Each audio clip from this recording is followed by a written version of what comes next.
Hola, ¿qué tal? ¿Cómo están? Soy Álvaro Cuba y otra vuelta les doy la bienvenida a Voto Consciente, un lugar donde la política se entiende, se cuestiona y sobre todo conecta con tu vida. Como siempre lo digo, tengo un invitado de lujo. Otra vuelta vamos a tener una ideología del cual vamos a debatir, liberal clásico. David, ¿qué tal? ¿Cómo estás? ¿Qué tal? Mucho gusto a toda la audiencia que te está viendo en este momento. Me llamo David Durán Ibáñez, soy básicamente politólogo. Entonces, nada, te voy a dar unas matices, ¿no? Desde mi campo de lo que es el liberalismo clásico para que se pueda entender igual para la gente que nos está observando en este momento. Justamente empezando y entrando en tema de la entrevista, ¿qué es liberal clásico? Para ti, ¿qué es liberal clásico? Un liberal clásico básicamente es alguien quien sostiene un conjunto de principios e ideas en el que se busca fundamentalmente la defensa de la libertad del individuo. Y esto quiere decir en múltiples ámbitos, ¿no? En un ámbito religioso, económico, político, social, donde no debería, digamos, limitarse, digamos, las finalidades que tiene cada individuo para su propio proyecto de vida. Pero, claro, evidentemente el poder, visto desde la propia ciencia política, la filosofía política, siempre representa una amenaza a las propias libertades individuales y a los propios deseos que tenemos como personas o los fines.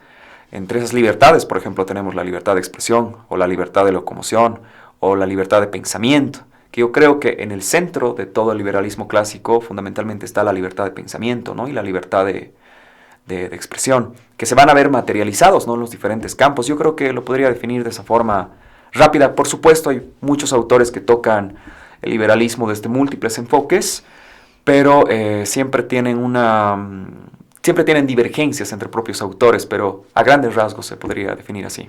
Para una persona que está recién empezando a meterse en el tema de la política y se identifica un poco con el tema libertario, ¿qué autores, qué libros le recomendarías para empezar su camino en esta línea, no? Fundamentalmente yo creo que el principal sería Adam Smith y John Locke. Creo que son los dos que van a más contribuir a lo que es la estructura del pensamiento liberal. Y los promotores de la ideología, además. Claro, en el caso de John Locke más que todo es por la parte política y social, y en el caso de Adam Smith es en la parte económica, ¿no? Fundamentalmente ha hecho todo un giro en la economía, de hecho, con sus ideas.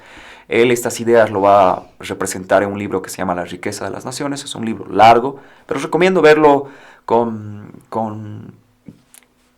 ¿cómo te podría decir? Con comentarios, o sea, libros comentados, donde te den una guía de cómo entender el pensamiento de Adam Smith y por supuesto también de John Locke. John Locke tiene un libro que se llama Los Tratados del Gobierno Civil, tiene dos partes, entonces ahí es donde ve reflejados sus ideas.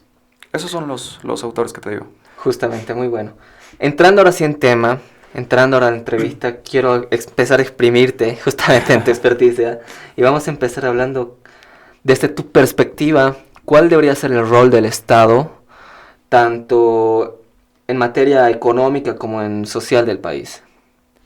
Bien, fundamentalmente en la materia económica, el rol del Estado debería ser fundamentalmente de regular la economía en un sentido no de interferencia, sino como un árbitro económico. Entonces no es digamos, una regulación activa, por ejemplo, que tú tengas tus empresas estatales o que tú tengas algún tipo de capacidad, un tipo de inversión pública, digamos, generando distorsiones en el mercado, sino fundamentalmente lo que se trata es de regular, en el sentido de supervisar, de ser un árbitro en la economía para que ésta pueda funcionar con las libertades adecuadas.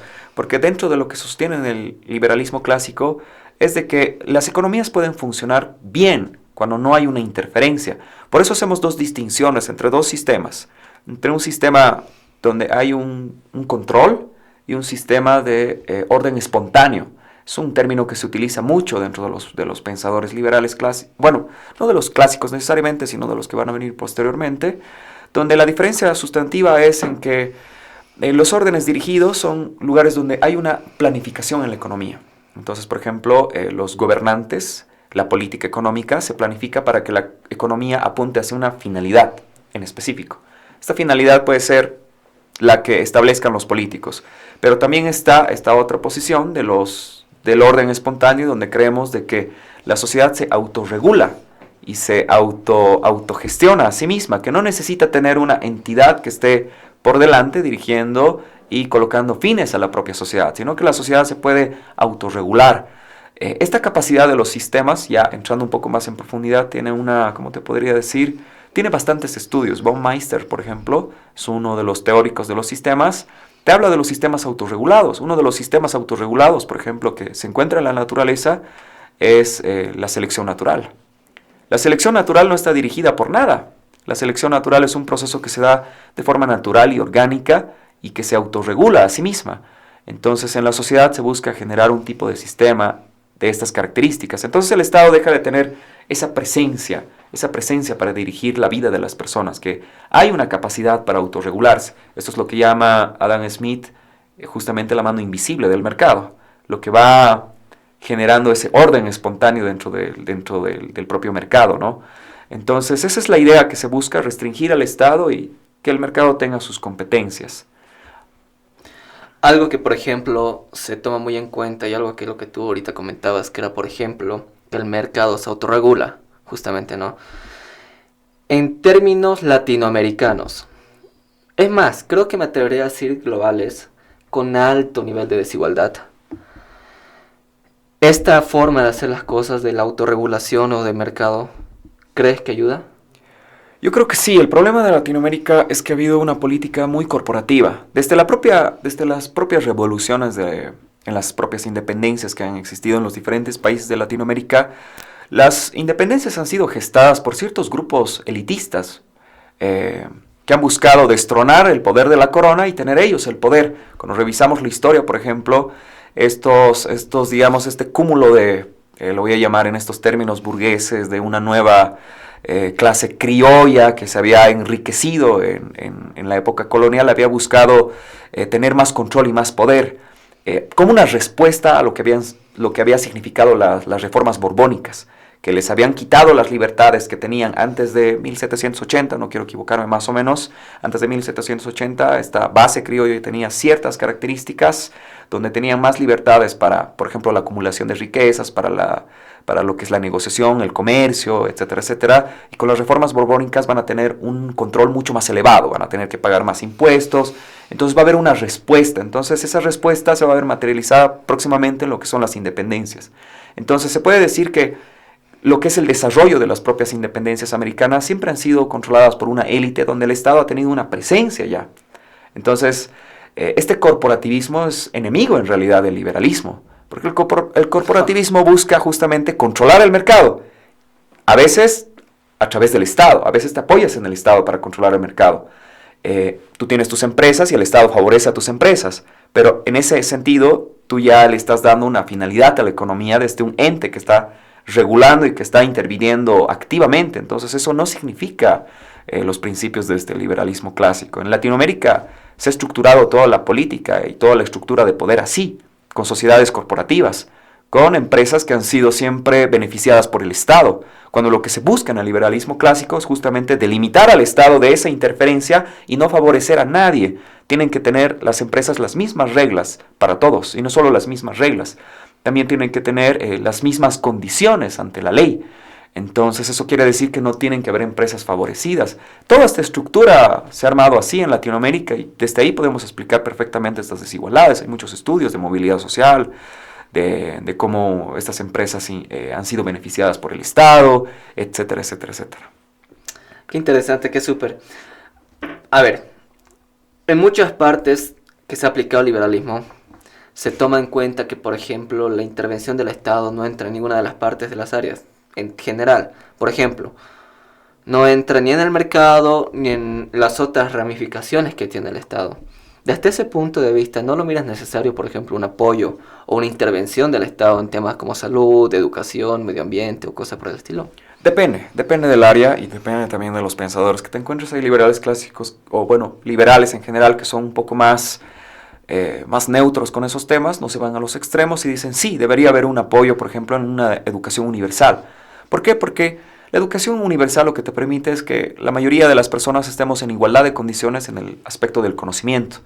Porque un mercado eficiente, por lo menos creo yo, de que funciona mucho mejor cuando hay una mayor, ¿cómo te puedo decir? Una mayor igualdad entre los propios actores y sujetos económicos y políticos. Pero dependiendo del autor, en este caso, por ejemplo, el liberalismo te va a decir de que sí, de que debe existir primero el Estado, lo considero un mal necesario al Estado, de que tiene que existir, pero el Estado debería constreñirse más que todo a la justicia. La justicia, digamos, que es uno de los ejes verticales y vertebrales justamente del liberalismo. Ahora, por ejemplo, en algunos autores tú vas a encontrar de que hay una defensa en que debería existir lo que te decía de la educación. En otros casos que debería invertirse un poco en salud, pero nada más allá de eso. No sé si me hago entender. Claro. Porque aquí lo que pasa es que cuando empieza a haber esta interferencia en el mercado, tú vas desequilibrando ciertos aspectos. Ahora, hay que hacer una evaluación. Yo pienso que el liberalismo igual debe aterrizar los principios a cada contexto y tener las condiciones adecuadas para su respectiva aplicación. Pero eso depende de cada país, de cada contexto, de cada momento político que se esté viviendo y del contexto internacional. Por ejemplo, actualmente el mundo está viviendo una guerra geopolítica intensa. Entonces, habrá que considerar desde la propia ideología liberal si es necesario conservar los recursos estratégicos en el Estado, porque tú tienes una guerra geopolítica. Porque yo creo que es una amenaza mucho mayor, por ejemplo, que un país que tiene una ideología totalmente contraria a los principios liberales te amenace. No por mantener la ideología, no sé si me hago entender, no por mantener la ideología liberal clásica vas a ceder tus recursos estratégicos y vas a dejar que el otro te vaya invadiendo, ¿no? Y destruir por completo el liberalismo. Entonces, yo creo que mucho de eso se está materializando hoy en día en la propia guerra que está librando Occidente, ¿no? Yo creo que hay que hacer unos sacrificios de momento, hasta por lo menos apaciguar las amenazas que existen a las ideas de la libertad y a los estados que se han construido a partir de ello. Entonces, retomando, volviendo al tema un poco, depende yo diría más que todo de los contextos, pero sí, evidentemente se busca de que las empresas, los ciudadanos se desarrollen con mucha más libertad y que el Estado tenga mucha menor interferencia. ¿Hasta qué punto debería intervenir el Estado? Yo creo que solamente como un ente, más que todo, te decía, como un árbitro que delimite bien las reglas, que haga cumplir las reglas. Ahora yo creo que hay que diferenciar dos puntos sustantivos. Una cosa es tener un Estado amplio, un Estado que tenga múltiples competencias, que tenga competencias, por ejemplo, en la educación, pero es que aquí hay unos temas súper claves. Igual, hay diferentes formas de que el Estado intervenga en los diferentes ámbitos. Por ejemplo, tú puedes legislar la educación, pero eso solamente es una legislación normativa. Ahora tú puedes invertir en la educación, en infraestructura, en tener colegios públicos, ese es otro tipo de interferencia. Ahora tú puedes decir qué es el contenido de lo que van a estudiar. Eso es una interferencia mayor. Entonces yo creo que el Estado debe limitar sus competencias ideológicas y debe mantenerlos lejos de la educación, porque la educación funciona al final como centros donde de algún modo se insertan, ¿no? Las propias ideologías de la nación, la construcción de la nación. Al final, si tú revisas, por ejemplo, autores como Michel Foucault, ellos te van a decir que la educación, que los centros educativos funcionan como centros de adoctrinamiento para ciertas estructuras de poder. ¿Tú lo consideras que es así? De modo sustantivo, básicamente es así. Cuando tú vas a colegio te enseñan a qué país tú perteneces, por ejemplo. ¿Cuál es tu historia? Con una versión de la historia que tú tienes. ¿Cuáles son tus símbolos? ¿Cuál es lo valioso? ¿Qué es lo antivalioso? Entonces ya hay una delimitación ideológica desde los centros educativos de cómo tú tienes que pensar. ¿Sería ideológica o educación cívica? Porque puede ser muy distinto que te identifiquen tu bandera a que te enseñen una forma partidaria o una línea partidaria, que eso sería adoctrinamiento, ¿no? Claro, ahora no quiero que se entienda ideología en connotaciones netamente negativas. En realidad, cuando vamos al centro del concepto ideológico, conjunto de creencias que tenemos sobre la realidad, básicamente, todo es ideología, en pocas palabras. Todo, sí. Exactamente, entonces hay que delimitar esos aspectos, ¿no? Por ejemplo, aquellos estados que quieran tener una mayor preponderancia, por ejemplo, en la conservación de la nación. Entonces tendrá que haber una línea cívica, ¿no? Una educación cívica. Claro que no tendrá que ser lo suficientemente amplia como para generar un nacionalismo exacerbado, ¿no? Claro. Que es lo que se está viviendo justamente en Europa en estos momentos. Entonces hay que tener ese cuidado con esa línea. Pero yo te diría de que a grandes rasgos La economía sí es un tema donde el Estado no tiene que entrar con mucha fuerza, salvo contextos específicos, geopolíticos esencialmente, donde se vea amenazado el país y sí se tenga un mayor control sobre los recursos estratégicos de cada país. Por ejemplo, no creo que tú vayas a vender tus tierras a las empresas así por así, las tierras, en este caso, de las tierras raras. Las tierras raras son un conjunto de elementos muy valiosos para la industria tecnológica, que tienen que estar, yo creo, muy controlados por el Estado en muchos casos, porque las tierras raras justamente te permiten construir, por ejemplo, bombas de mucha capacidad. Entonces, no lo puedes dejar simplemente a las empresas que hagan lo que quieran con eso. Hay que tener un control sobre estos aspectos. Claro. Hay una crítica que se tiene sobre el liberalismo justamente por el tema que hay arma a veces una brecha, ¿no?, social, de que la persona que más tiene empieza a generar más por la misma libertad que tiene, como la persona que no tiene posibilidades de generar cosas. Mediante esa crítica, ¿cuál es tu opinión sobre eso? Bueno, hay que analizar los contextos, dependiendo, una vez más te digo, de cómo está estructurada la sociedad. Yo creo que un mercado libre, eficiente, funciona cuando tenemos una gran cantidad de igualdad de oportunidades. Este autor que me gusta mucho, este autor que se llama Pierre Bourdieu, sociólogo francés, muy conocido, filósofo también, hacía una investigación profunda, ¿no?, en el que distinguía diferentes tipos de capital. Un capital social, un capital económico, un capital simbólico. Entonces, en la interrelación social no solamente existe un capital económico, también existe un capital social. Por ejemplo, la cantidad de contactos que tú tienes te va a dar una mayor ventaja frente a los que no tienen ese capital social justamente. O aquellos que tengan más conocimientos, por yo le llamaba el capital cultural, van a tener una ventaja superior a otros integrantes del mercado y de la sociedad, por supuesto. Entonces, yo creo que hay que tratar de ver que haya una igualdad de condiciones en lo posible para que el mercado funcione de la forma más adecuada, porque estos sistemas que se autorregulan por sí mismos funcionan mejor cuando la información se transmite de mejor manera, en los precios, en la forma de interrelacionamiento entre las propias personas, porque el libre mercado no solamente, y este sistema que se autorregula, no solamente es económico, y eso es algo que yo critico a muchos libertarios extremos, que piensan que las libertades tienen que ser meramente económicas y perdamos a merced otras libertades, como la libertad de expresión, por ejemplo. No hay un liberalismo completo sin libertad de pensamiento, porque la libertad de pensamiento es lo que te da esa apertura justamente hacia nuevas realidades, hacia nuevos horizontes, a formular tu propio proyecto de vida. Cuando te hablaba John Locke, por ejemplo, de quién es el que mejor decide qué es lo que le hace feliz, es el individuo, uno mismo, a través de lo que él piensa, de lo que es la realidad, sus propias libertades. Solo el individuo puede saber cómo ser feliz, o el Estado puede tener acaso las competencias para que sepa cómo debe ser feliz cada uno de los individuos. El Estado no tiene esa información. Y de hecho sería hasta peligroso que la tenga, ¿cierto? Claro. Justo, mira, ahorita eso me llama mucho la atención lo que dices, porque te me adelantaste a mi pregunta que iba a dar.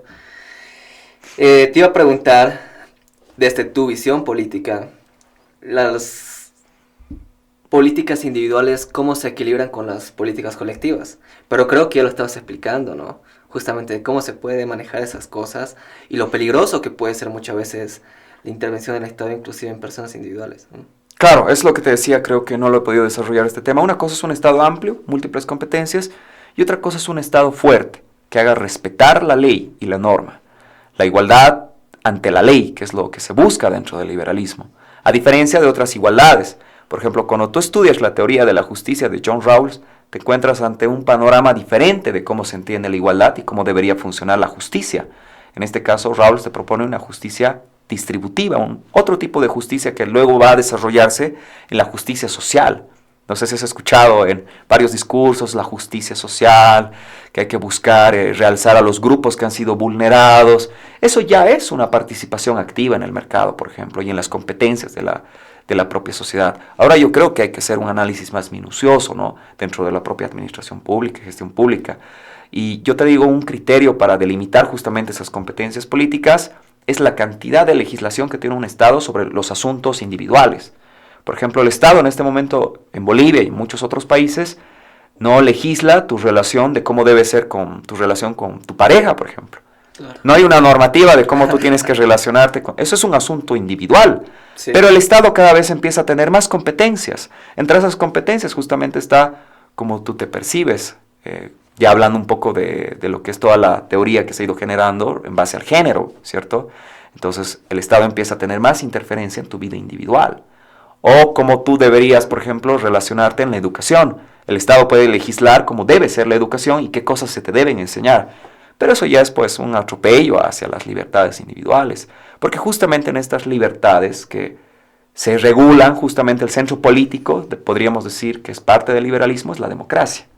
Porque las personas tienen fines diferentes. En esos fines diferentes tienen que resolverse pues dentro de un marco político. Es lo que te permite tener esa libertad de pensamiento, esa libertad para poder consensuar con otros grupos políticos, con otras formas de pensar. Entonces, deberían haber esas delimitaciones del Estado. Creo que es un peligro que el Estado avance cada vez más en legislar más cosas.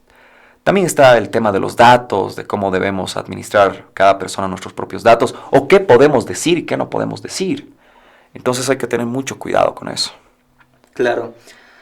A ver, ¿qué opinión tienes sobre las políticas contemporáneas que se han ido marcando en tu ideología, que han ido cambiando, ¿no?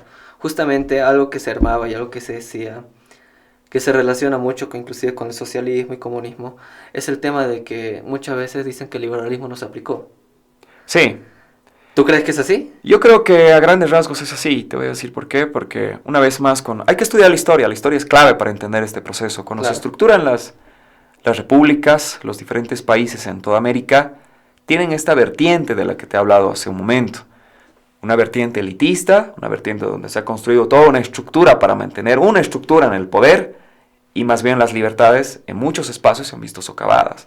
Te doy el ejemplo clásico, a veces se utiliza como bandera Estados Unidos, pero Estados Unidos tenía una segregación muy fuerte. Había ciertos grupos que tenían ciertos privilegios y ciertas condiciones, y otros grupos que estaban restringidos ante el marco de la ley. Y uno de los criterios clave que se busca dentro del liberalismo es la igualdad ante la ley. Y tú tenías grupos relegados. Entonces, realmente yo creo que nunca ha existido un marco liberal del todo. Han habido aproximaciones, es cierto. Pero creo que es todavía una lucha y una batalla que hay que darse, porque el mundo está cambiando, el mundo está girando. Es lo que te dicen los propios estudios en la ciencia política. Por ejemplo, Latino Barómetro tiene un estudio anual donde hace una evaluación extensiva de la calidad de la democracia. Lo que te dice el Latino Barómetro es de que la democracia está perdiendo fuerza, está perdiendo popularidad, está perdiendo un sentido, ¿cómo te puedo decir?, con connotaciones positivas para las personas. Las personas están más dispuestas a ceder sus libertades, sean cuales sean estas, con tal de mantener un cierto marco, por ejemplo, de necesidades económicas. El mejor ejemplo de ello es El Salvador. La gente, yo creo que en El Salvador ha estado dispuesta a socavar algunos principios democráticos con tal de que les garantice el Estado la seguridad que les ha ido garantizando. Entonces, la democracia está teniendo un revés en estos momentos. Pero es justamente la democracia donde existe la libertad de pensamiento. Y yo creo, por lo menos desde mi propio pensamiento, que hay que proteger eso. Claro, primordial. Claro, es lo primordial. Por lo menos para el liberalismo clásico. ¿Crees que el liberalismo clásico es una respuesta visible para los populismos de izquierda o de derecha que se está manejando? Yo creo que sí, porque es una delimitación al poder. Es que los populismos al final buscan concentrar un proyecto político a través de figuras políticas de gran presencia, o planes o proyectos que más allá de solucionar cosas buscan concentrar más que todo el poder. Cuando analizamos los diferentes populismos que han existido en Latinoamérica, y lo analizamos en términos de poder, han terminado en eso. Han terminado en una concentración de poder de un grupo, de una élite, y han empezado a relegar más bien a aquellos que le han brindado ese apoyo. El mejor ejemplo de ello es Venezuela. Claro. Solo fíjate la situación en la que están. Entonces, hay que delimitar esos temas, ¿no?, con exactitud. En el sistema liberal clásico, ¿qué papel o qué rol tienen los sindicatos, la legislación laboral, más que todo? Ahora, yo te digo este criterio: si una legislación funcionara bien y de forma adecuada, y habría un convenio entre el empleador y el empleado, Entonces no sería tan necesarios los sindicatos, porque los sindicatos nacen como una respuesta a la vulneración de múltiples derechos, o sea, una respuesta a la sobreexplotación.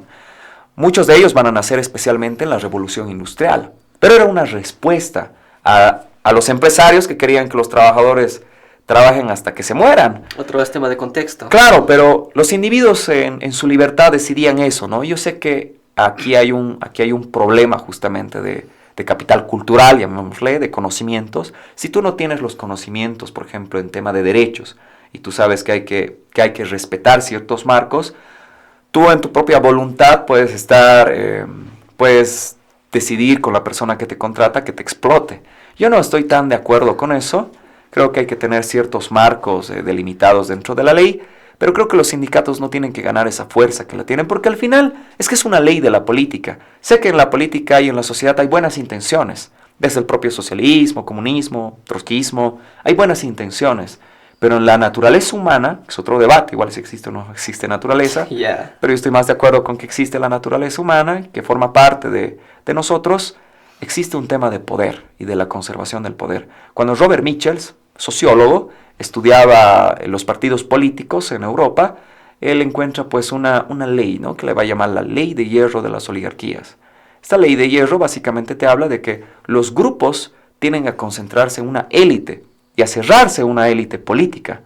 Y eso pasa, los estudios lo que te dicen es que pasa en el 99% de los casos. No hay relaciones horizontales. Los sindicatos no están exentos a esta digamos, ley de la naturaleza, de las relaciones de la política. Los sindicatos también se vuelven corporaciones políticas, se vuelven centros de poder, estructuras políticas, que después es muy difícil luchar contra ellos cuando se quiere generar un marco de ley. Entonces hay que analizar esos temas de la forma adecuada. Yo creo que un Estado eficiente, un Estado que trabaja bien, no en muchas competencias, vuelvo a recalcar, sino en sus competencias delimitadas, yo creo que generaría ese marco para que no sean necesarios muchos de estos sindicatos, sino que el Estado resuelva como debe ser correctamente, ante las instancias que corresponden. Entonces tú dices que el poder que llega a adquirir algún sindicato es innecesario muchas veces. Sí, en muchos casos sí. Evidentemente, cuando uno estudia la historia han sido artífices, ¿no?, de la creación, de la generación de derechos.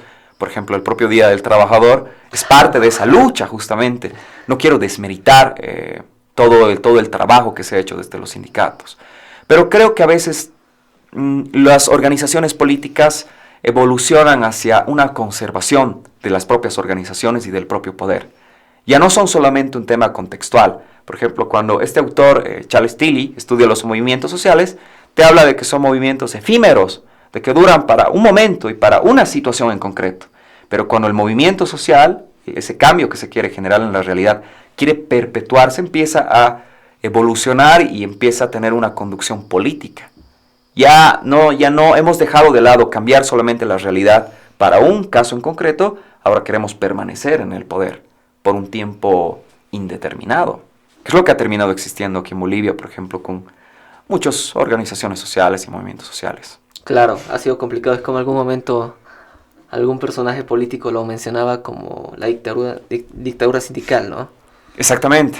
Es que a veces, una vez más repito, a veces vemos desde un espectro ideológico y, digamos, sacralizamos la lucha por los derechos o cómo debemos manifestarnos ante el Estado, desde ciertos cuerpos políticos y sociales, pero nada está libre de estas leyes políticas y económicas y sociales que se dan, especialmente las políticas. El poder corrompe, y el poder por eso es que se busca delimitar. Ya te das cuenta cómo el liberalismo busca delimitar las competencias del propio poder, para que el poder no tenga esa...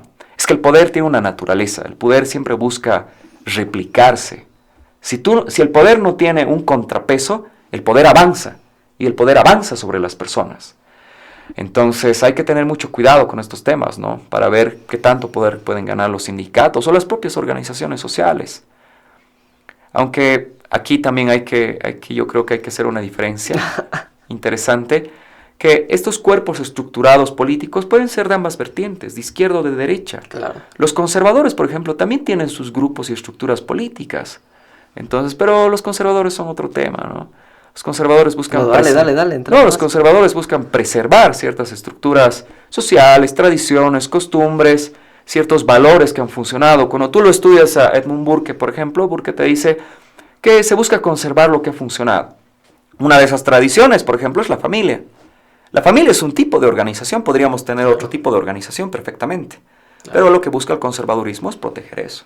Por eso es que vas a tener grupos reaccionarios ante el progresismo. Porque el progresismo trata de liberar más que todo al individuo socialmente. Pero la familia funciona como un núcleo, ¿no? Una defensa, justamente esa liberación total. Entonces los conservadores tienen otros lineamientos. De hecho, muchas líneas de política conservadora maneja la familia, como dices, como un núcleo, para ver cómo lo van a manejar su campaña, inclusive muchas veces, ¿no? No, sí, por eso vas a tener en sus consignas familia, patria, sí, nación. Es que hay ciertos elementos que se buscan conservar. Pero de todos modos, eso es otro aspecto, otro espectro del liberalismo, justamente, de que tiene que haber una libertad de pensamiento. No siempre vas a conservar todo, tiene que haber un desarrollo, una evolución, un progreso. Claro que el conservadurismo no está del todo en desacuerdo con el progreso. A veces se malentiende al conservadurismo y se piensa de que es un freno al progreso, y no es así, sino que muchas veces es, espera un momento, revisaremos estas ideas y veremos si sirven o no sirven para la conservación de ciertas cosas. Que está estructurado en la forma en la que ya vivimos. Claro, pero es como un contrapeso. Claro.